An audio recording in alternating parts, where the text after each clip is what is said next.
ನಮಸ್ತೆ ವೀಕ್ಷಕರೇ, ಈಶಾನ್ಯ ವಾಸ್ತು ವಿಶೇಷ ಕಾರ್ಯಕ್ರಮಕ್ಕೆ ಸ್ವಾಗತ. ನಾನು ರಮ್ಯಾ. ವೀಕ್ಷಕರೇ ನೋಡಿ, ಸಂಸಾರ ಅಂತ ಅಂದಮೇಲೆ ಸಣ್ಣ ಪುಟ್ಟ ಜಗಳ ಇರಬಾರ್ದೇ ಅಂತ ಹಿರಿಯರು ಕೇಳ್ತಾರೆ. ಹೌದು, ಜಗಳ ಇರಬೇಕು, ಆದರೆ ಅದು ಪ್ರೀತಿಯನ್ನು ಹೆಚ್ಚಿಸುವಂತಿರಬೇಕೇ ಹೊರತು ಮನಸ್ಸುಗಳನ್ನು ಒಡೆಯುವಂತಿರಬಾರ್ದು. ಇತ್ತೀಚಿನ ದಿನಗಳಲ್ಲಿ ಸಣ್ಣ ಸಣ್ಣ ವಿಚಾರಕ್ಕೆ ಗಂಡ ಹೆಂಡತಿಯ ನಡುವೆ ಬಿರುಕು ಮೂಡೋದು, ಮನಸ್ತಾಪಗಳು ಮನೆ ಮಾಡೋದು ಹೆಚ್ಚಾಗ್ತಾನೆ ಇದೆ. ಇದಕ್ಕೆ ನಿಮ್ಮ ಜಾತಕದ ದೋಷಗಳಷ್ಟೇ ಕಾರಣ ಅಲ್ಲ, ನೀವು ವಾಸಿಸುವಂತಹ ಮನೆಯ ವಾಸ್ತು ದೋಷ ಕೂಡ ಕಾರಣ ಆಗಿರಬಹುದು.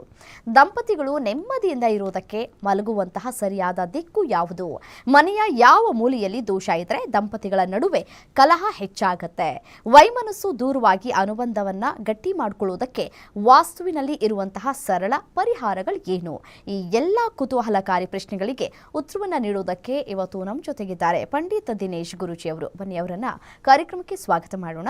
ನಮಸ್ತೆ ಗುರೂಜಿ, ಕಾರ್ಯಕ್ರಮಕ್ಕೆ ಸ್ವಾಗತ. ಓಂ ಶ್ರೀ ಗುರುಭ್ಯೋ ನಮಃ. ಹರಿ ಓಂ. ನೀಲಾಂಜನ ಸಮಾಭಾಸಂ ರವಿಪುತ್ರಂ ಯಮಾಗ್ರಜಂ ಛಾಯಾ ಮಾರ್ತಾಂಡ ಸಂಭೂತಂ ತಂ ನಮಾಮಿ ಶನೇಶ್ಚರಂ. ಓಂ ನಮೋ ಭಗವತೆ ವಾಸುದೇವಾಯ. ಓಂ ನಮೋ ನಾರಾಯಣಾಯ. ನಮಸ್ಕಾರ ಗುರುಜಿ. ನೋಡಿ, ದಾಂಪತ್ಯ ಅಂತ ಬಂದಂತಹ ಸಂದರ್ಭದಲ್ಲಿ ಗಂಡ ಹೆಂಡತಿ ಒಟ್ಟಿಗೆ ಸಮಬಾಳ್ವೆಯನ್ನ ಮಾಡ್ಕೊಂಡು ಹೋಗ್ಬೇಕು ಅಂತ ಹೇಳಿ ಹಿರಿಯರು ಹೇಳ್ತಾರೆ. ಬಟ್ ಆದ್ರೆ ಇತ್ತೀಚಿನ ದಿನಗಳಲ್ಲಿ ಸಣ್ಣ ಸಣ್ಣ ವಿಚಾರಗಳಿಗೂ ಕೂಡ ಆ ಸಾಮರಸ್ಯ ಅನ್ನೋದು ಮಾಯ ಆಗೋಗ್ಬಿಟ್ಟಿದೆ. ಸೊ ಯಾಕಾಗಿ ಈ ರೀತಿ ಆಗ್ತಾ ಇದೆ? ಮಲಗುವ ಕೋಣೆ ಮನೆಯ ಯಾವ ದಿಕ್ಕಿನಲ್ಲಿ ಇದ್ರೆ ದಾಂಪತ್ಯ ಜೀವನ ಚೆನ್ನಾಗಿರುತ್ತೆ ಅಂತ ನಾನು ಒಂದು ಸ್ವಲ್ಪ ಜಾತಕದ ಪ್ರಕಾರ, ಸಾಮಾಜಿಕ ಪ್ರಕಾರ, ವಾಸ್ತು ಪ್ರಕಾರ ಮೂರು ಮಿಕ್ಸ್ ಮಾಡಬೇಕು. ಸ್ವಲ್ಪ ಬದಲಾದ ಸಮಯ ಅಂತ ನಾವು ಹೇಳ್ತೀವಿ. ಈ ಬದಲಾದ ಸಮಯದಲ್ಲಿ ಗಂಡು ಹೆಣ್ಣು ಎರಡೂ ಸಂಪಾದನೆಗೆ ಬಂದಿದ್ದಾರೆ. ಸಂಪಾದನೆ ಬಂದಿದ್ದಾಗ ಎರಡು ರೀತಿ ಆಗುತ್ತೆ. ಒಂದು, ಅನ್ಯೋನ್ಯತೆಯಿಂದ ಇಬ್ಬರು ಚೆನ್ನಾಗಿ ಸಂಪಾದನೆ ಮಾಡಿ ಜೀವನವನ್ನು ಸಾಗಿಸೋಣ ಅನ್ನೋ ಒಂದು ಮನಸ್ಸು ಬಂದಾಗ ಒಳಿತಿರುತ್ತೆ. ಅಥವಾ ಸಂಪಾದನೆ ಮಾಡಬೇಕಾದ್ರೆ ನನ್ನ ಮೇಲೂ, ನನ್ನ ಸಂಪಾದನೆ, ನನ್ನ ವಿಚಾರ, ನಾನು ಯಾವುದಕ್ಕೂ ಕೂಡ ಸಪೋರ್ಟ್ ಮಾಡಲ್ಲ ಅಂತಂದಾಗ ಅಲ್ಲೂ ಕೂಡ ವೈಮನಸ್ಸೆ ಬರುತ್ತೆ. ಇದು ವ್ಯಾವಹಾರಿಕವಾಗಿ ಬಂದಿರತಕ್ಕಂಥ ಒಂದು ಮನಸ್ಥಿತಿ. ಜ್ಯೋತಿಷ್ಯ ಶಾಸ್ತ್ರಕ್ಕೆ ಬಂದಾಗ ಯಾವಾಗ ನಾವು ಮದುವೆ ಸಮಯದಲ್ಲಿ ಈ ಗುಣಮಿಲನ ಮಾಡ್ತಿರೋ ಅದು one of the lowest level, ಅಂದರೆ ಬಹಳ ಅತ್ಯಂತ ಕನಿಷ್ಠವಾಗಿರ್ತಕ್ಕಂಥ ಪ್ರಯೋಗ. ಅನೇಕ ಜನ 36ಕ್ಕೆ 36, 36ಕ್ಕೆ 33 ಗುಣಗಳು ಬಂದು ಮದುವೆಯಾಗಿ ವಿರಸದಲ್ಲಿದ್ದು ಕೊನೆಗೆ ಸಪ್ರೇಷನ್ನು ಆಗಿ ಡಿವೋರ್ಸು ಆಗದಲ್ಲೇ ಸಪ್ರೇಷನ್ ಆಗಿರ್ತಕ್ಕಂಥದ್ದು, ಅಥವಾ ಸಪ್ರೇಷನ್ ಆಗಿ 8 ವರ್ಷ ಆದಮೇಲೆ ಡಿವೋರ್ಸು, ಅಥವಾ ಡಿವೋರ್ಸ್ ಒಂದು 5 ವರ್ಷ 6 ವರ್ಷ ನಡೀತಾನೇ ಇರತಕ್ಕಂಥದ್ದು. ಇದಕ್ಕೆಲ್ಲ ಮೂಲ ಕಾರಣ ದಶಾಭುಕ್ತಿಗಳು. ಎಲ್ಲಿವರೆಗೂ ನೀವೆಲ್ಲ ಇನ್ಕ್ಲೂಡಿಂಗ್ ಅಸ್ಟ್ರಾಲಜರ್ಸ್ ಒಬ್ಬ ಮನುಷ್ಯನ ದಶಾಭುಕ್ತಿ ಮುಂದೆ ಹೇಗಿದೆ ಅಂತ ನೋಡಿ ನಿರ್ಣಯ ಮಾಡೋದಿಲ್ವೋ ಅಲ್ಲಿವರೆಗೂ ಕೂಡ ಈ ಗುಣಮಿಲನ, ಸಪ್ತಮದಲ್ಲಿ ಅವನಿದ್ದಾನೆ, ಶನಿ ಇದ್ದಾನೆ, ರಾಹು ಇದ್ದಾನೆ, ಕೇತು ಇದ್ದಾನೆ, ಕುಜದೋಷ, ಸರ್ಪದೋಷ, ಇಂಥ ದೋಷಗಳನ್ನು ಹೇಳ್ಕೊಂಡು ನಾವು ಮುಂದುವರಿತೀವಿ. ಯಾವುದೇ ಕಾರಣಕ್ಕೂ ಸರ್ಪದೋಷದಿಂದ ವಿವಾಹ ನಿಂತಿದೆ ಅಂತಕ್ಕಂಥದ್ದು ಮೂಢನಂಬಿಕೆ. ಸಂಪೂರ್ಣ ಮೂಢನಂಬಿಕೆಯಿಂದ ಕೂಡಿರ್ತಕ್ಕಂಥ ಹಲವು ಜ್ಯೋತಿಷ್ಯದಲ್ಲಿ ದಶಾಭುಕ್ತಿಗಳು ಬರಬೇಕು. ದಶಾಭುಕ್ತಿಗಳಲ್ಲಿ ಬರ್ತಕ್ಕಂಥ ಕೆಟ್ಟ ಮನೆಗಳ ಪ್ರಭಾವದಿಂದ ವಿವಾಹ ಹಾಳಾಗುತ್ತೆ. ಯಾವಾಗ ದಶಾದಲ್ಲಿ ಒಳ್ಳೆ ಮನೆಗಳು ಸೂಚ್ಯಾಂಕ ಆಗಿರ್ತಕ್ಕಂಥದ್ದು ಆವಾಗ ಖಂಡಿತ ಉತ್ತಮವಾಗಿರ್ತಕ್ಕಂಥ ಫಲ. ಆದರೆ ಇಲ್ಲಿ ಬಹಳ ಮುಖ್ಯವಾಗಿ ನಾನು ಹೇಳ್ತಕ್ಕಂಥ ಒಂದು ವಿಚಾರ ಏನು ಅಂದರೆ, ಇಲ್ಲಿ ಇಬ್ಬರ ಜಾತಕ ಸಮತೋಲನವಾಗಿ ಹೋಗಬೇಕು ಅಂದರೆ ಅಷ್ಟು ಸುಲಭ ಅಲ್ಲ. ಯಾವುದೇ ಕಾರಣಕ್ಕೂ ಯಾವುದೇ ದೇಶದಲ್ಲಾಗಲಿ ಯಾವುದೇ ಒಂದು ಪ್ರದೇಶದಲ್ಲಾಗಲಿ ವಿವಾಹ ಅಂತಕ್ಕಂಥದ್ದು 100/100% ಎಕ್ಸಲೆಂಟ್ ಆಗಿದ್ದಾರೆ ಅಂತ ಎಲ್ಲೂ ಕೂಡ ಇಲ್ಲ.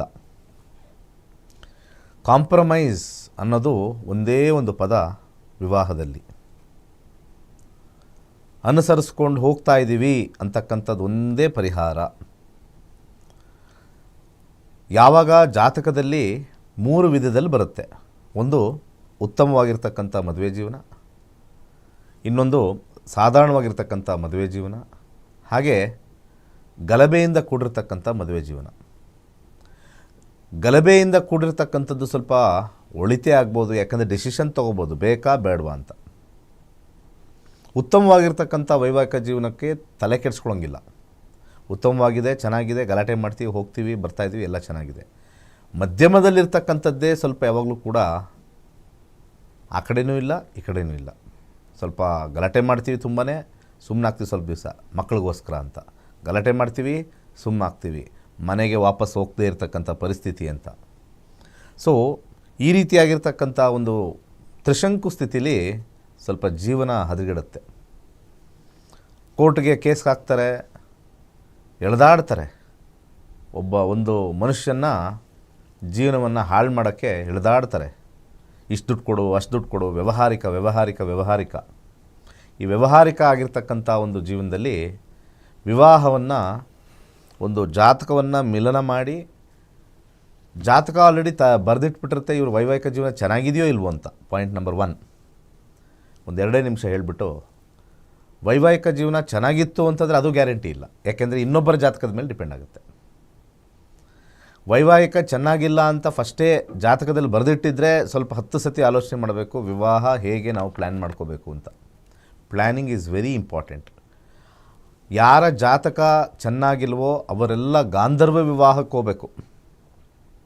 ಗಾಂಧರ್ವ ವಿವಾಹ ಅಂತಂದರೆ ಈ ಟ್ರೆಡಿಷ್ನಲ್ಲಾಗಿ ತಂದೆ ತಾಯಿ ನೋಡ್ತಾರೆ, ಒಪ್ಕೋತಾರೆ, ಮಾಡ್ತಾರೆ ಅಂತಕ್ಕಂಥದ್ದು ಸರಿ ಬರಲ್ಲ. ಯಾರ ಜಾತಕದಲ್ಲಿ 1ನೇ ಮನೆ, 4ನೇ ಮನೆ, 6ನೇ ಮನೆ, 10ನೇ ಮನೆ, 8ನೇ ಮನೆ, 12ನೇ ಮನೆ ದಶ ಓಡ್ತಾ ಇರುತ್ತೋ ಅಂಥ ಸಂದರ್ಭದಲ್ಲಿ ಅವರು ಗಾಂಧರ್ವ ವಿವಾಹ ಸೂಕ್ತ. ಗಾಂಧರ್ವ ವಿವಾಹ ಅಂತಂದರೆ ಹಳೆಯ ಕಾಲದ ಒಂದು ಪಿಕ್ಚರ್ ನಾನು ಹೇಳ್ತಾ ಇಲ್ಲ. ಇವರೇ ತೋರಿಸ್ಬೇಕು, ನೀವು ಮಾತಾಡ್ಕೊಳ್ಳಿ, ಡಿಸೈಡ್ ಮಾಡ್ಕೊಳ್ಳಿ, ಮದುವೆ ಆಗಿದ್ರೆ ಆಗಿ ಅಷ್ಟೇ. ಇಷ್ಟು ಡಿಸಿಷನ್ ಬಿಟ್ಬಿಟ್ರೆ ಉತ್ತಮವಾಗಿರುತ್ತೆ. ಇನ್ನು ಉತ್ತಮವಾಗಿರ್ತಕ್ಕಂಥ ಜಾತಕಗಳು ಬೇಕಾದ್ರೆ ಟ್ರೆಡಿಷ್ನಲ್ ಮೆಥಡಾಲಜಿಗೆ ಹೋಗ್ಬೋದು. ಯಾವ ಜಾತಕ ಸ್ವಲ್ಪ ಸಂಪೂರ್ಣವಾಗಿ ಹದಗಿರುತ್ತೋ, ಒಂದು ಕಂಪ್ಲೀಟಾಗಿ ಹೋಗ್ಬಿಟ್ಟಿರುತ್ತೋ, ಆ ಜಾತಕದಲ್ಲಿ ವಿವಾಹ ಅನ್ನೋದೇ ಕಷ್ಟ ಅನಿಸುತ್ತೋ, ಯಾರು 28 ಆದರೂ ಕೂಡ ನಾನು ಮದುವೆ ಆಗಲ್ಲ, ಇಷ್ಟ ಇಲ್ಲ ಅಂತ ಹೇಳ್ತಕ್ಕಂಥದ್ದು ಫಸ್ಟ್ ಸಿಗ್ನಲ್ ನಿಮಗೆ. 30 ಆದರೂ ಕೂಡ ನನಗಿನ್ನೂ ಸೆಟ್ಲಾಗಿಲ್ಲ ಅಂತ ಹೇಳ್ತಕ್ಕಂಥದ್ದು 2ನೇ ಸಿಗ್ನಲ್ಲು. ಆಮೇಲೆ ನನಗೆ ಯಾಕೋ ಆಸಕ್ತಿ ಇಲ್ಲ ಮದುವೆಯಲ್ಲಿ ಅನ್ನೋದು 3ನೇ ಸಿಗ್ನಲ್. ಈ 3 ಸಿಗ್ನಲ್ಲು ಯಾರು ಮನೆಯಲ್ಲಿ ಹೆಣ್ಮಕ್ಳಾಗಲಿ ಗಂಡು ಮಕ್ಕಳಾಗಲಿ ಹೇಳ್ತಾ ಇದ್ದಾರೆ, ಈ 3 ಸಿಗ್ನಲ್ಲು ತಲೆಯಲ್ಲಿಟ್ಕೊಳ್ಳಿ, ಅವರ ವೈವಾಹಿಕ ಜೀವನ ಕೆಡುತ್ತೆ. ಅದು ಬರೆದಿಟ್ಟಿರ್ತಕ್ಕಂಥದ್ದು, ಅದು ಸೂಚನೆ. ನಾನು ಈಗಲೇ ಇಂಟ್ರೆಸ್ಟ್ ಇಲ್ಲ, 28 ಅಂತ ನಾನು ಇದೊಂದು ಇಟ್ಟಿದ್ದೀನಿ, ಒಂದು ಚೆಕ್ ಬಂದಿತ್ತರ 28 ಇಯರ್ಸ್. ನನಗೆ ಇವಾಗ ಬೇಡ, ನಾನು ಇನ್ನೂ ಸಂಪಾದನೆ ಮಾಡ್ತಾಯಿಲ್ಲ, ಇನ್ನೂ ಕೆಲಸದಲ್ಲಿಲ್ಲ, ಕೆಲಸ ಬಂದಾದಮೇಲೆ ಮಾಡ್ತೀನಿ, ನನಗೆ ಯಾಕೋ ಆಸಕ್ತಿ ಇಲ್ಲ, ಸೊ ನನಗೆ ಯಾಕೋ ಮನಸ್ಸು ಬರ್ತಾಯಿಲ್ಲ, ಇದೆಲ್ಲವೂ ಕೂಡ ಬರೆದಿಟ್ಕೊಳ್ಳಿ. ವಿವಾಹ ಡೆಫಿನೆಟ್ಲಿ ಹದಗೆಡುತ್ತೆ. ಇದು ಮೊದಲನೇ ಪಾಯಿಂಟು. ಒಂದು ಕಾಲರ್ ತೊಗೊಂಡು ಮುಂದೆ ವಾಸ್ತು ಬಗ್ಗೆ ಮಾತಾಡೋಣ ಆಮೇಲೆ ಸಮಯ ಬಂದಾಗ. ಕಾಲರ್ ರೆಡಿ ಇದ್ದಾರೆ. ಹಲೋ, ನಮಸ್ತೆ. ಹಲೋ, ನಮಸ್ತೆ ಮೇಡಮ್. ನಮಸ್ತೆ ಅಮ್ಮ, ಯಾರು ಮಾತನಾಡ್ತಿರೋದು? ಮೇಡಮ್, ನಾವು ಶಿವಮೊಗ್ಗದಿಂದ ಮಾತಾಡ್ತಾ ಇರೋದು. ಪ್ರಶ್ನಾಶಾಸ್ತ್ರಕ್ಕೆ ಹೋಗ್ತೀವಿ ಮೇಡಮ್. ಸರಿಮ್ಮ, 1 ರಿಂದ 249 ಒಳಗೆ ನಂಬರ್ ಹೇಳಿ. 98 ಮೇಡಮ್. 98. ಹಾಂ, ಸರಿ, ಗುರೂಜಿ ತರ ಮಾತಾಡಿ. ನಮಸ್ತೆ ಗುರೂಜಿ. ಹೇಳಿ. ಸ್ವಲ್ಪ ಜೋರಾಗಿ ಮಾತಾಡಿಮ್ಮ ನೀವು. ಓಕೆ ಮೇಡಮ್, ನಮ್ಮ ಗಂಡನ ಬಗ್ಗೆ ಕೇಳಬೇಕಾಗಿತ್ತು. ಅವರು ಡ್ರೈವಿಂಗ್ ಕೆಲಸ ಮಾಡ್ತಾರೆ, ಆದರೆ ತುಂಬ ದುಡ್ಡೆಲ್ಲ ಖರ್ಚು ಮಾಡ್ತಿರ್ತಾರೆ. ಅವತ್ತಿಂದ ಅವತ್ತೇ ಖರ್ಚು ಮಾಡ್ತಾ ಇರ್ತಾರೆ, ಬರೀ ಸಾಲ ಅಂತಿರ್ತಾರೆ. ಅವ್ರ ಕೈಯಲ್ಲಿ ದುಡ್ಡೆಲ್ಲ ನಿಲ್ಲಲ್ಲ. ಅದಕ್ಕೆ ಅವ್ರ ಬಗ್ಗೆ ಕೇಳಬೇಕಿತ್ತು ಗುರುಜಿ. ಗುರುವಿನ ಕಾಂಬಿನೇಷನಲ್ಲಿ 11 ಅಂತ ಬಂದಾಗ ಸಂಪಾದನೆ ಇದೆ. ರೆಟ್ರೋಗ್ರೇಡ್ ಬಂದಾಗ ನಿಮ್ಮ ಗಂಡನ ಒಂದು ವಿಚಾರದಲ್ಲಿ 7ನೇ ಕಸ್ಬ್ ನೋಡ್ತೀವಿ. ಇದು ಪ್ರಾಬ್ಲಮ್ ಏನು ಅಂದರೆ ಫ್ರೆಂಡ್ಸ್ ಪ್ರಾಬ್ಲಮ್ಮು ಅಂತ ಹೇಳ್ತಾ ಇದೆ, ಸ್ನೇಹಿತರ ಸಮಸ್ಯೆ. ಕೇಳಿಸ್ತಾ? ಹಾಂ ಸರ್ ಗುರುಜಿ. ಎಲ್ಲಿವರೆಗೂ ನೀವು ಸ್ಟ್ರಿಕ್ಟಾಗಿರಲ್ವೋ ಇದು ಬಂದಿರತಕ್ಕಂಥದ್ದೆಲ್ಲ ಹಣ ಹೋಗ್ತಾ ಇರುತ್ತೆ. ಇದು ಸ್ನೇಹಿತರು 11ನೇ ಮನೆ ಯಾವಾಗಲೂ ಬಂದಾಗ ಸ್ನೇಹಿತರಿಂದ ಸಮಸ್ಯೆ ಅಂತ ಬರುತ್ತೆ. ಅಲ್ಲಿ ರೆಟ್ರೋಗ್ರೇಡ್ ಆಗಿರೋದ್ರಿಂದ ಅಲ್ಲಿ ನಿಮಗೆ ಹಣ ಪೋಲಾಗ್ತಕ್ಕಂಥದ್ದು. ಇದಕ್ಕೆ ಒಂದು ವಿಚಾರ, ಹಣ ಜಾಸ್ತಿ ಬರಬೇಕು, ಕಾನ್ಸಂಟ್ರೇಷನ್ ಮಾಡಬೇಕು ಅಂತಂದರೆ ವಾಸ್ತು ದೋಷ ಇದೆಯಾ ನೋಡ್ಕೊಳ್ಳಿ. ಇಂಟರ್ನಲ್ ವಾಸ್ತು ಕಿಟ್ ಹಾಕಿ ಕಡಲೆಕಾಳನ್ನು ದಾನ ಮಾಡಿ. ಒಳ್ಳೆಯದಾಗಲಿ. ಧನ್ಯವಾದಗಳು ಕರೆ ಮಾಡಿದ್ದಕ್ಕಾಗಿ. ಮತ್ತೊಬ್ಬರು ಕಾಲರ್ ಇದ್ದಾರೆ. ಹಲೋ, ನಮಸ್ತೆ. ನಮಸ್ಕಾರ. ನಮಸ್ತೆ, ಯಾರು ಮಾತಾಡ್ತಿರೋದು? ಬಲರಾಮಯ್ಯ ಅಂತ ಹೇಳಿ. ಎಲ್ಲಿಂದ ಕರೆ ಮಾಡ್ತಿದ್ದೀರಿ? ಇಲ್ಲೇ ಬೆಂಗಳೂರಿಗೆ ಬಂದಿದ್ದ. ಸರಿ ಸರಿ, ಯಾರ ಬಗ್ಗೆ ತಿಳ್ಕೊಬೇಕಿತ್ತು? ಇಲ್ಲ, ನಾವೇ ಒಂದು ಮನೆ ಇದು ಕಟ್ಟಕ್ಕಿಲ್ಲ, ಬುನಾದಿ ಎಲ್ಲ ಹೊಡೆದಿದ್ದೀವ. ಅದಕ್ಕೆ ಶಂಕು ಅಂತ ಪ್ರಶ್ನಾಶಾಸ್ತ್ರಕ್ಕೆ ಹೋಗೋಣ ಸರ್. 1ರಿಂದ 249 ಒಳಗಡೆ ನಂಬರ್ ಹೇಳಿ. 160. ಸರಿ, ಗುರೂಜಿ ತರ ಮಾತಾಡಿ. ನಮಸ್ಕಾರ ಸರ್. ಏನೋ ಶಂಕು ಸ್ಥಾಪನೆ ಅಂತ ಏನೋ ಹೇಳ್ತಾ ಇದ್ರಲ್ಲ, ಏನು ಸಮಾಚಾರ ಅದು? ಅಲ್ಲ ಸ್ವಾಮಿ, ನೀವು ಬುನಾದಿಗೆ ಇದ್ ಮಾಡಬೇಕು, ವಾಸ್ತು ಪ್ರಕಾರವಾಗಿ ಒಂದು ಇದಾಗ್ತದೆ ಅಂತ ಹೇಳಿದ್ರಲ್ಲ. ಈಗ ಬುನಾದಿ ವರ್ಷಕ್ಕೆಲ್ಲ ರೆಡಿ ಮಾಡಿದೀವಿ ಸ್ವಾಮಿ, ಅದಕ್ಕೆ ಏನಾದ್ರು ನೀವು ಕೊಡ್ತೀರಾ ಅಂತ. ಅದು ಫೌಂಡೇಶನ್ ಕಿಟ್ ಅಂತ ಬರುತ್ತೆ. ಹ್ಞೂ. ಇಲ್ಲಿ ನಮ್ಮ ಆಫೀಸ್ ನಂಬರ್ ಇದೆ, ದಯವಿಟ್ಟು ಕರೆ ಮಾಡಿ. ಸಿಕ್ಕಾಪಟ್ಟೆ ಕಾಲ್ಸ್ ಬರ್ತಾ ಇದೆ. ಸ್ವಲ್ಪ ಕರೆ ತಗೊಳ್ತಾ ಇಲ್ಲ, ಮಾಡ್ತಾ ಇಲ್ಲ ಅಂತಂದರೆ ಹೆವಿ ಕಾಲ್ಸ್ ಇರೋದ್ರಿಂದ ಅಲ್ಲಿ ಫಸ್ಟ್ ನೀವು ಇಂಟರ್ನಲ್ ಕಿಟ್ ಆಗಿದೆ ನೋಡಿ. ನೀವು ತೊಗೊಂಡಿರ್ತಕ್ಕಂಥ ಭೂಮಿಯಲ್ಲಿ ಮುಂಚೆ ಏನಾಗಿತ್ತೋ ಗೊತ್ತಿಲ್ಲ, ಯಾರು ಉಣಿರ್ತಾರೋ ಗೊತ್ತಿಲ್ಲ, ಅಲ್ಲಿ ಯಾರು ಒಂದು ನೋವಿಂದ ಏನಾದ್ರು ಬರ್ಕೊಟ್ಟಿರ್ತಾರಾ, ಅಥವಾ ಸ್ವಲ್ಪ ಇದು ನಂದು ಅಂತ ಹೇಳಿ ಒಡೆದಾಟ ಆಗಿರ್ತಾರೆ ಅಣ್ಣ ತಮ್ಮಂದ್ರಿಗೆ. ಆ ವೈಬ್ರೇಷನ್ಸ್ ಅಲ್ಲಿ ಬಿಟ್ಟಿರ್ತಾರೆ. ಆ ವೈಬ್ರೇಷನ್ನು ನಿಮಗೆ ಪಾಸ್ ಆಗಬಾರ್ದು, ಅರ್ಥ ಆಯ್ತಲ್ವಾ? ಆ ಕಾರಣದಿಂದ ಅರ್ಥ ಮಾಡ್ಕೋಬೇಕು. ಇದು ನೋಡಿ, ಒಂದು ಮಾನಸಿಕವಾಗಿ ನಮಗೆ ನೆಮ್ಮದಿ ಇರಬೇಕು. ಒಂದು ಜಾಗ ತೊಗೊಂಡಾಗ ನಾವು ತೊಗೊಂಡ್ವಿ, ನಮಗೇನು ಸಂಪಾದನೆಯಲ್ಲಿ ಏನೂ ತೊಂದರೆ ಇಲ್ಲ, ಬಟ್ ಅಲ್ಲಿ ಹೋದ್ಮೇಲೆ ಯಾಕೋ ಒಂಥರ ಹಿಂಸೆ, ಇರೋಕ್ಕಾಗ್ತಾ ಇಲ್ಲ, ಬೇರೆ ತೊಗೊಳ್ಳೋಣ ಅಂತೇಳಿ, ಏನೋ ವಾತಾವರಣ ಸರಿ ಇಲ್ಲ, ಇವೆಲ್ಲ ಬರ್ತಕ್ಕಂಥದ್ದು ತೋರಿಸುತ್ತೆ. ಇಲ್ಲಿ ಕನಿಷ್ಠ ಪಕ್ಷ ಇಲ್ಲಿ ನಮಗೆ ನಮ್ಮ ಫೌಂಡೇಶನ್ ಕಿಟ್ಟಲ್ಲಿ ನಿಮಗೆ ಒಂದು ಮಾತು ಹೇಳ್ತೀನಿ. ಇಲ್ಲಿ ನವರತ್ನಗಳು ಕೂಡ ಅಲ್ಲಿ ಸೇರಿದೆ. ಹಾಗೆ ಪಂಚಲೋಹ, ಅಲ್ಲಿ ಗೋಲ್ಡ್ ಪೀಸು ಬರುತ್ತಲ್ಲಿ, ಅದರಲ್ಲಿ ಆ ಫೌಂಡೇಶನ್ ಕಿಟ್ಟಲ್ಲಿ ಗೋಲ್ಡ್ ಪೀಸು ಬರುತ್ತೆ, ಮತ್ತು ಒಂದು ಸಿಲ್ವರ್ ಬರುತ್ತೆ, ಒಂದು ತಾಮ್ರ ಬರುತ್ತೆ, ಒಂದು ಬ್ರಾಸ್ ಬರ್ತಕ್ಕಂಥದ್ದು, ಅದೆಲ್ಲಿ ಹಾಕಬೇಕು ಅಂತ ಬರುತ್ತೆ. ಒಂದು ಶಂಕು ಬರುತ್ತೆ, ಅದು ಈ ಒಂದು ಹಳಸಿನ ಮರದಿಂದ ಮಾಡಿರ್ತಕ್ಕಂಥ ಒಂದು ಶಂಕು, ಅದು ಮಧ್ಯದಲ್ಲಿ ಇಡಬೇಕು. ಅದು ಒಂಥರ ಆ್ಯಂಟಿನ ಥರ ವರ್ಕ್ ಆಗುತ್ತೆ. ಅದ್ರ ಜೊತೆಗೆ ಪಿರಮಿಡ್ಸ್ ಇರುತ್ತೆ, ನಮ್ಮದು ಪಿರಮಿಡ್ಸ್ ಅಂತ ಬರುತ್ತೆ. 9 ಪಿರಮಿಡ್ಸ್ ಇಂಟು 81 ಪಿರಮಿಡ್ಸ್, ಅದು ಹೆಚ್ಚು ಕಮ್ಮಿ 9 ಇಂಟು 81 ಮಾಡ್ಕೊಳ್ಳಿ ಎಷ್ಟು ಬರುತ್ತೆ ಅಂತ. ಅಷ್ಟು ಸಣ್ಣ ಸಣ್ಣ ಸಣ್ಣ ಸಣ್ಣ ಪಿರಮಿಡ್ಡು ಸೌತ್ ವೆಸ್ಟಲ್ಲಿ ಬರುತ್ತೆ, ಹಣಕಾಸಿಗೋಸ್ಕರ. ಅದರ ಜೊತೆಗೆ ಈಶಾನ್ಯದಲ್ಲಿ ಒಂದು ವಾಸ್ತು ಪುರುಷನ ಬ್ರಾಸಲ್ಲಿ ಮಲಗಿಸಿಡಬೇಕು. ಯಾಕೆಂದರೆ ಅಲ್ಲಿ ವಾಸ್ತು ಪುರುಷ ಅಂತಂದರೆ ಅವನು ರಾಕ್ಷಸ, ಅವನು ದೇವತೆ ಅಲ್ಲ. ಅವನು ಯಾವ ಜಾಗದಲ್ಲಿ ನಾವು ಅಗಿತೀವೋ ಅವನು ಎದೊಳ್ತಾನೆ. ಅವಾಗ ಎದ್ದಾಗ ಈ ಒಂದು ಪ್ರಕೃತಿಯನ್ನು ಹಾಳು ಮಾಡೋಕ್ಕೆ ನೀವು ಬಂದಿದ್ದೀರಾ ಅಂತ ಹೇಳಿ ಅವನು ಹಿಂಸೆಯನ್ನು ಕೊಡ್ತಾನೆ. ಆ ಹಿಂಸೆಯನ್ನು ಕೊಡೋಕ್ಕಿಂತ ಮುಂಚೆ ಅದೇ ವಾಸ್ತು ಹೇಗೆ ಇದೆಯೋ ಅದೇ ವಿಗ್ರಹವನ್ನು, ಒಂದು ಮುಖವನ್ನು ಭೂಮಿಗೆ ಮಡಚಿಟ್ಟು ಅಲ್ಲಿ ಹಾಕ್ತಕ್ಕಂಥದ್ದು, ಅವನ್ನ ಒಂದು ರೀತಿಯ ಸಮಾಧಿ ಮಾಡ್ತಕ್ಕಂಥದ್ದು ಈಶಾನ್ಯದಲ್ಲಿ ಇರ್ತಕ್ಕಂಥದ್ದು ಒಂದು. ಹಾಗೆ ಒಂದು ಪೆನ್ಸಿಲ್ ಇರುತ್ತೆ, ಒಂದು ಬ್ರಾಸ್ದು ಪೆನ್ಸಿಲ್ ಬರುತ್ತೆ. ಆ ಬ್ರಾಸ್ ಪೆನ್ಸಿಲಲ್ಲಿ ಮರ್ಕ್ಯುರಿ, ಆಮೇಲೆ ಈ ಒಂದು ಹೋಮ ಮಾಡಿರ್ತಕ್ಕಂಥ ಸಾಮಗ್ರಿಗಳು, ಆಮೇಲೆ ಅನೇಕ ಪದಾರ್ಥಗಳು. ನನಗೀಗ ಲಿಸ್ಟ್ ಇಲ್ಲ, ನೆಕ್ಸ್ಟ್ ಇನ್ನೊಂದು ನಾಳೆ ಅಥವಾ ಇನ್ನೊಂದು ಸಂಚಿಕೆಯಲ್ಲಿ ಅದರೊಳಗಡೆ ಏನೇನು ಲಿಸ್ಟ್ ಇರುತ್ತೆ ಅಂತ ಹೇಳ್ತೀವಿ. ಮತ್ತು ಅಷ್ಟದಿಕ್ಪಾಲಕರ ಯಂತ್ರಗಳು ಬರುತ್ತೆ ಅದರೊಳಗಡೆ. ಅಷ್ಟದಿಕ್ಪಾಲಕರು ನೋಡಿ, ಒಂದು ಸತಿ ನಾವು ಲೈಫಲ್ಲಿ ಮನೆ ಕಟ್ಟೋದು, ಒಂದು ಸತಿ ನಮಗೇನು ಆಗಬಾರ್ದು ಅಂತ ಒಂದು ಸೇಫ್ಟಿ ಮತ್ತು ಸೆಕ್ಯೂರಿಟಿ ಅಂತ ಹೇಳಕ್ಕೆ ಹೊರಡ್ತೀನಿ ಹೊರತು, ಇನ್ನು ಇದನ್ನು ಮಾಡಿದ ತಕ್ಷಣ ನಾವು ಕೋಟ್ಯಾಧೀಶರಾಗ್ಬಿಡ್ತೀವಿ ಅನ್ನೋದಕ್ಕಿಂತ ಹೆಚ್ಚಾಗಿ ಇರೋ ಪರಿಸ್ಥಿತಿಗಿನ ಕೆಳಗೆ ಹೋಗ್ದಲೇ ಇರೋ ಪರಿಸ್ಥಿತಿಗಿನ ಚೆನ್ನಾಗಿರ್ತಕ್ಕಂಥದ್ದೇ ಫೌಂಡೇಶನ್ ಕಿಟ್. ನಾನು ಭಾಳ ಸ್ಟ್ರೈಟ್ ಫಾರ್ವರ್ಡಾಗಿ ಹೇಳ್ತೀನಿ. ಇದು ಹಾಕ್ಕೊಂಡಿದ ತಕ್ಷಣ ನೀವು ಇನ್ನೊಂದು ಮನೆ ಕಟ್ಬಿಡ್ತೀರಾ, ಅವೆಲ್ಲ ಬೋಗಸ್ ಮಾತಾಡಲ್ಲ. ನಾವೊಂದು ಸ್ಥಿತಿಲಿರ್ತೀವಿ, ನಾವು 100 ರೂಪಾಯಿಗೆ ಇರ್ತೀವಿ. ಇವಾಗ ಆ 100 ರೂಪಾಯಿಗಿನ ಕಮ್ಮಿ ಆಗಬಾರ್ದಪ್ಪ, 90ಕ್ಕೆ ಹೋಗ್ಬಾರ್ದು, 80ಕ್ಕೆ ಹೋಗ್ಬಾರ್ದು ಅಂತ ಹೇಳ್ತಕ್ಕಂಥ ಒಂದು ವಿಚಾರ ಈ ಫೌಂಡೇಶನ್ ಕಿಟ್. ಇನ್ನೂ ಒಂದಷ್ಟು ವಿಚಾರಗಳಿದೆ ಫೌಂಡೇಶನ್ ಕಿಟ್, ಇಷ್ಟೇ ಅಲ್ಲ, ಇನ್ನೂ ಭಾಳಷ್ಟಿದೆ. ಸಮಯದ ಅಭಾವದಿಂದ ಫೋನ್ ಮಾಡಿ ಸ್ವಲ್ಪ ಎಲ್ಲ ಡೀಟೇಲ್ಸ್ ಕೊಡ್ತಾರೆ. ಒಳ್ಳೆಯದಾಗಲಿ. ಧನ್ಯವಾದಗಳು ಕರೆ ಮಾಡಿದ್ದಕ್ಕಾಗಿ. ಈ ನೋಡಿ ಗುರುಜಿ, ಈಗ ಒಂದು ಬ್ರೇಕ್ ತೆಗೆದುಕೊಳ್ಳೋ ಸಮಯ ಆಗಿದೆ, ವಾಪಸ್ ಬರ್ತೀನಿ.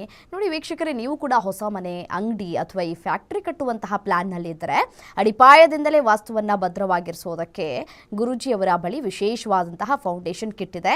ಅದನ್ನು ನೀವು ತೆಗೆದುಕೊಳ್ಳಬಹುದು. ಅಂದರೆ ಆರಂಭ ಮಾಡೋದಕ್ಕೂ ಮುನ್ನವೇ ಇದನ್ನು ತೆಗೆದುಕೊಂಡ್ರೆ ನಿಮಗೆ ಬಹಳಷ್ಟು ಉಪಯೋಗ ಆಗುತ್ತೆ. ಇನ್ನು ಈಗಾಗಲೇ ಮನೆ ಕಟ್ಬಿಟ್ಟಿದ್ದೀವಿ, ಫ್ಯಾಕ್ಟ್ರಿ ಕಟ್ಬಿಟ್ಟಿದ್ದೀವಿ, ಕೆಲಸ ಆರಂಭ ಆಗೋಗ್ಬಿಟ್ಟಿದೆ, ಮುಗಿದ್ಬಿಟ್ಟಿದೆ, ಎಲ್ಲ ನಾವು ಅಲ್ಲಿ ವಾಸ ಮಾಡ್ತಾ ಇದ್ದೀವಿ ಅಂತ ಒಂದಷ್ಟು ದೋಷಗಳು ಏನಾದರೂ ಇದ್ರೂ ಕೂಡ ನಿಮಗೆ ಅದರಲ್ಲೂ ಕೂಡ ಇಂಟರ್ನಲ್ ಕಿಟ್ ಅಂತ ಕೂಡ ಲಭ್ಯ ಇದೆ. ಇದರ ಪರ್ಚೇಸ್ ಮಾಡಿಕೊಂಡು ನೀವು ಪ್ರಯೋಜನವನ್ನು ಕೂಡ ಪಡೆದುಕೊಳ್ಬಹುದು ಅಂತ ಹೇಳ್ತಾ, ಇದೇ ತಿಂಗಳು ಈ ಏಪ್ರಿಲ್ ತಿಂಗಳು ನಕ್ಷತ್ರ ನಾಡಿ ತರಗತಿಗಳು ಆರಂಭ ಆಗ್ತಾ ಇದೆ. ಸೊ 20ನೇ ತಾರೀಕಿನಿಂದ ನೀವು ಏಪ್ರಿಲ್ 20ನೇ ತಾರೀಕಿನಿಂದ ನಕ್ಷತ್ರ ನಾಡಿ ತರಗತಿಗಳಿಗೆ ನೀವು ಜಾಯ್ನ್ ಆಗಬಹುದು. ಇಲ್ಲಿ ಜ್ಯೋತಿಷ್ಯವನ್ನು ನೀವು ಕಲ್ತ್ಕೊಳ್ಬಹುದು ಅಂತ ಹೇಳ್ತಾ, ಈಗಾಗಲೇ ಒಂದಷ್ಟು ಕ್ಲಾಸಸ್ಗಳು ಕೂಡ ಈಗಾಗಲೇ ನಡೀತಾ ಇದೆ. ಅದ್ರ ಬಗ್ಗೆಯೂ ಕೂಡ ನಿಮಗೆ ಮಾಹಿತಿಯನ್ನು ಕೂಡ ಗುರೂಜಿಯವರು ತಿಳಿಸ್ಕೊಡ್ತಾರೆ. ಸ್ಕ್ರೀನ್ ಮೇಲೆ ಡಿಸ್ಪ್ಲೇ ಆಗ್ತಾ ಇರುವಂತಹ ನಂಬರನ್ನು ನೀವು ನೋಟ್ ಡೌನ್ ಮಾಡಿಕೊಂಡು ನಿಮ್ಮ ನಂಬರನ್ನು ನೀವು ಅಲ್ಲಿ ರಿಜಿಸ್ಟರ್ ಮಾಡಿಕೊಂಡ್ರೆ ಇಷ್ಟೆಲ್ಲ ನೀವು ಸದುಪಯೋಗವನ್ನು ಪಡೆದುಕೊಳ್ಬಹುದು ಅಂತ ಹೇಳ್ತಾ ಈಗ ಒಂದು ವಿರಾಮ.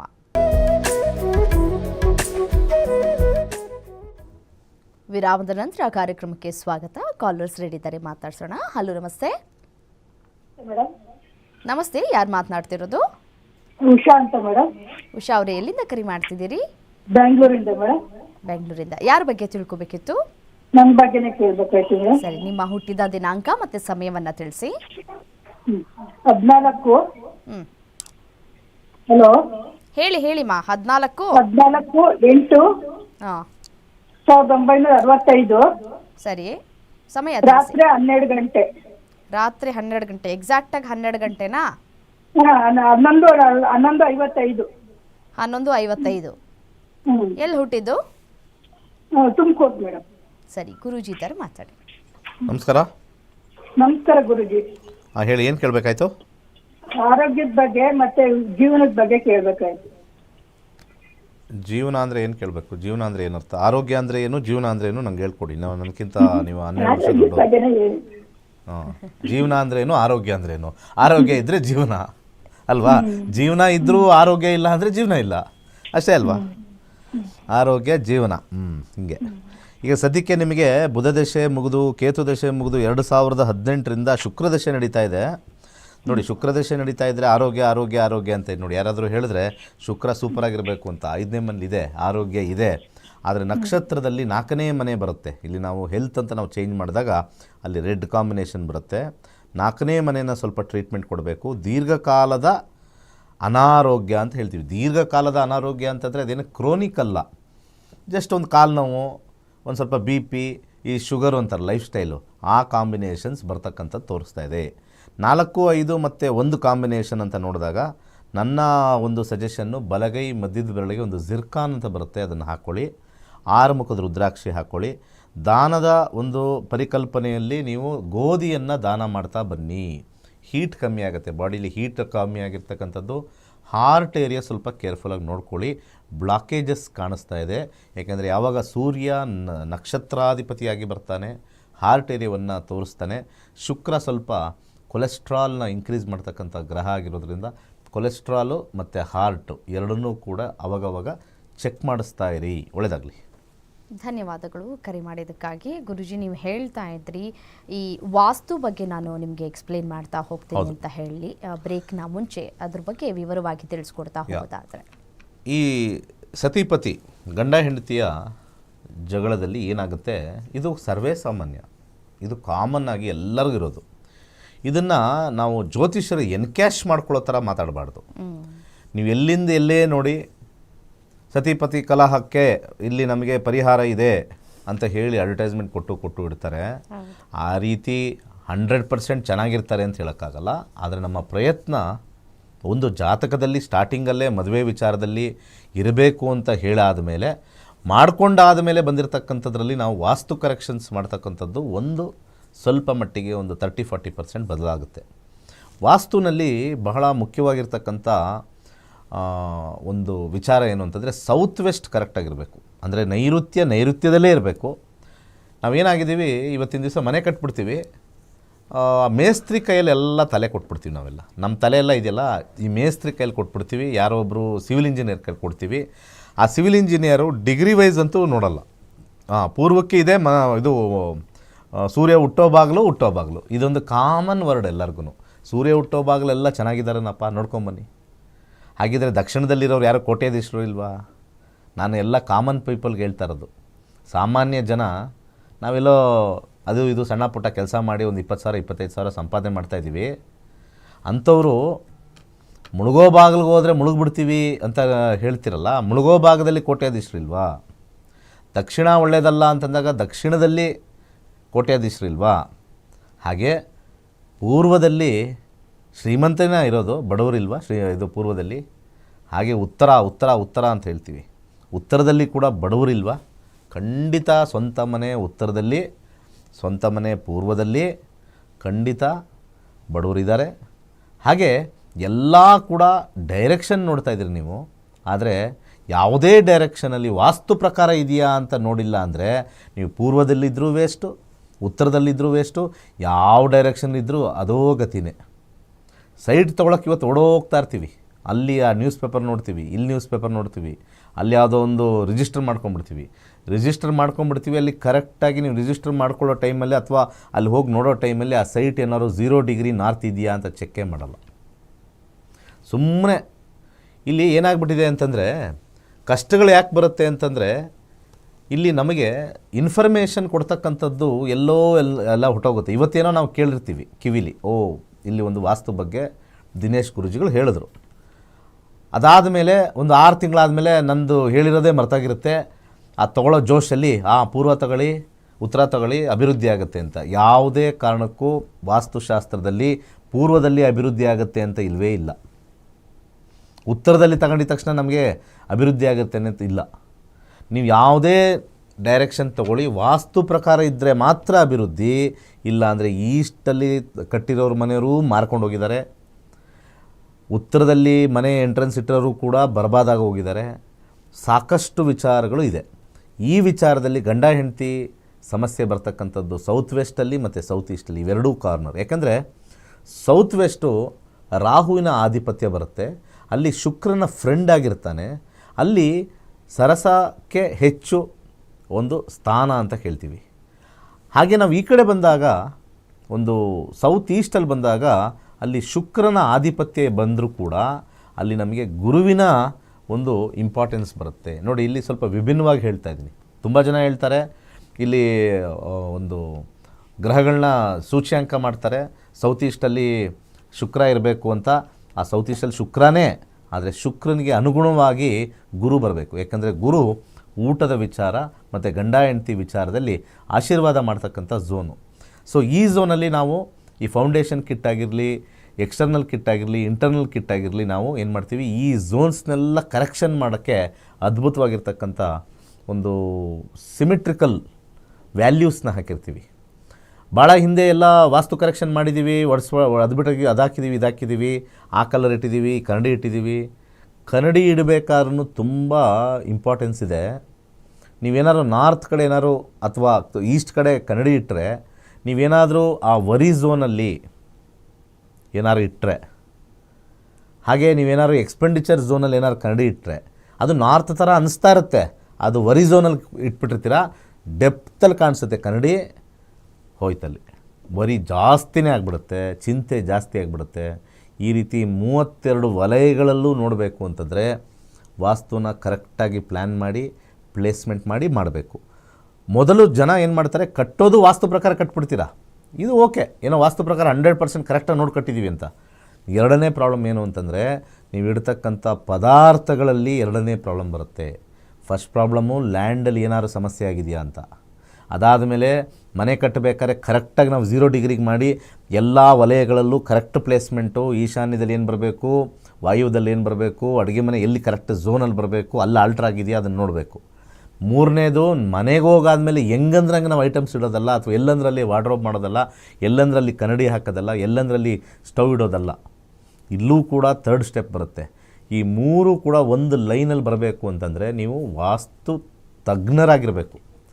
ವಾಸ್ತು ತಜ್ಞರಾಗಿಲ್ಲದೆ ಇರೋ ಕಾರಣ, ಏನು ಗೊತ್ತಿಲ್ಲದೆ ಇರೋ ಕಾರಣ ನಾವು ಮ್ಯಾಕ್ಸಿಮಮ್ ನೀವೆಲ್ಲ ನೋಡಿ ಮಾಡಿದರೂ ಕೂಡ ಎಲ್ಲಾದರೂ ಒಂದು ಕಡೆ ದೋಷ ಇರೋದ್ರಿಂದ ಅಲ್ಲಿ ಫೌಂಡೇಶನ್ ಕಿಟ್ಟು ಹಾಗೆ ನಮ್ಮ ಇಂಟರ್ನಲ್ ಕಿಟ್ಟು ಎರಡೂ ಹಾಕಿದಾಗ ಅಲ್ಲಿ ಕರೆಕ್ಷನ್ ಆಗಿ 0 ಪ್ರಾಬ್ಲಮ್ ಬರ್ತಕ್ಕಂಥದ್ದು ಈಶಾನ್ಯ ವಾಸ್ತು. ಒಳ್ಳೆಯದಾಗಲಿ.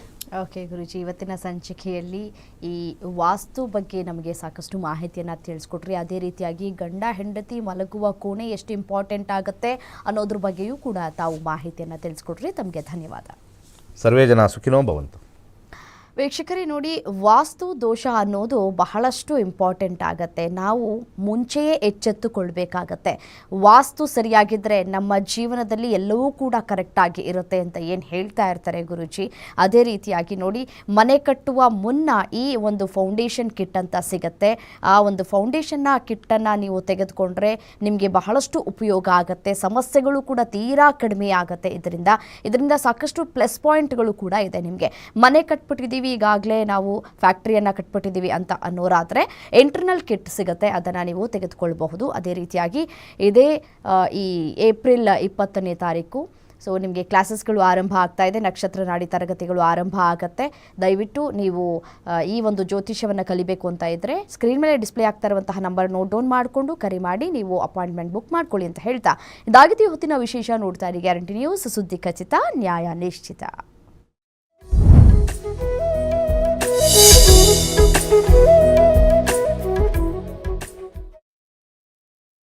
ನನಗೆ ಸ್ಟೋನ್ ಜ್ಯುವೆಲರಿ ಮಾತ್ರನೇ ಇಷ್ಟ. ಅದನ್ನು ರಿಸ್ಕ್ ಇಲ್ಲದೆ ಖರೀದಿಸುವುದು ಹೇಗೆ? ಸ್ಟೋನ್ ಆಭರಣದ ವೇಟ್ ನಲ್ಲಿ ಸ್ಟೋನ್ ವೇಟ್